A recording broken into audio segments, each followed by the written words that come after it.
The popularity of yoga continues to increase. According to the National Institute of Health, nearly 10% of U.S. adults practice yoga. That number is also on the rise for veterans, with yoga becoming a common practice for military members returning home from war.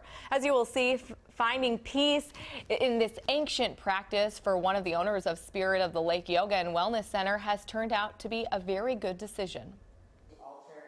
Nicole Lavalde picked up yoga about 5 years ago. I've been working in corporate America for the last 15 years or so, and just realized that I wanted a lifestyle that allowed me to have more flexibility, to be a lot more stress-free. After growing tired of a desk job, she, along with her husband John, decided to buy this yoga studio in Excelsior. I think that the thing that yoga can do is help you drown out some of the noise in your life, or maybe it's something traumatic that you can actually calm down. After deployments to Iraq and Kosovo, John retired from 25 years of military service, and after encouragement from his wife, he picked up yoga. I think when you're in the military, there's always this focus on strength and completing a mission, and when you come back from that mission, maybe there's less focus for you to concentrate on what is the mission.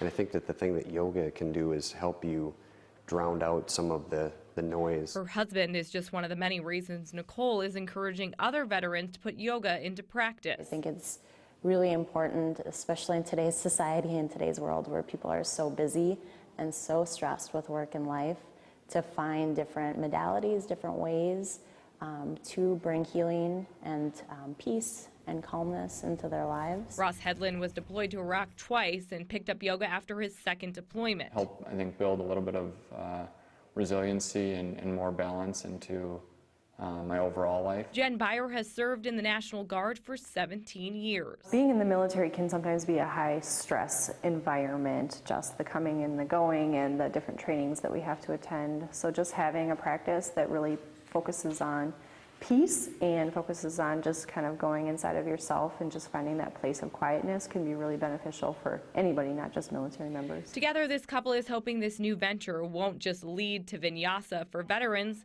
but trying a new yogi pose as well. I think it's important to focus, and for veterans to be able to focus. Yoga is a great way for us to be able to channel that energy. John and his wife strongly encourage other veterans to get involved in the practice of yoga. When I visited, they opened their doors to active duty military members and veterans because it was Veterans Day, and they welcomed them to a free day of yoga. They also work with the Veterans Yoga Project, whose mission is to support recovery and resilience for veterans, as well as active duty military. Now, I just picked up yoga in February, and I can honestly say that it is one of my favorite new forms of exercise because I really do think it provides you just a different outlet to kind of relieve a lot of stresses, and for people returning home from deployments, it can be a great option. I can only imagine how helpful that would be, because it is such a tough transition for so many soldiers and veterans making that transition back into home life. So if that provides them a sense of peace and calm, wonderful. Kylie, do you do yoga? I have done it before, and it's incredible. I mean, what it does for not just your body, but I think what it does for your mind is something. And I will say, I am the least flexible person you'll ever meet in your life. I can't even touch my toes. So I was embarrassed to go to yoga, but they help anyone no matter what your physical abilities are. You know, they handed me extra blocks when I couldn't do certain poses.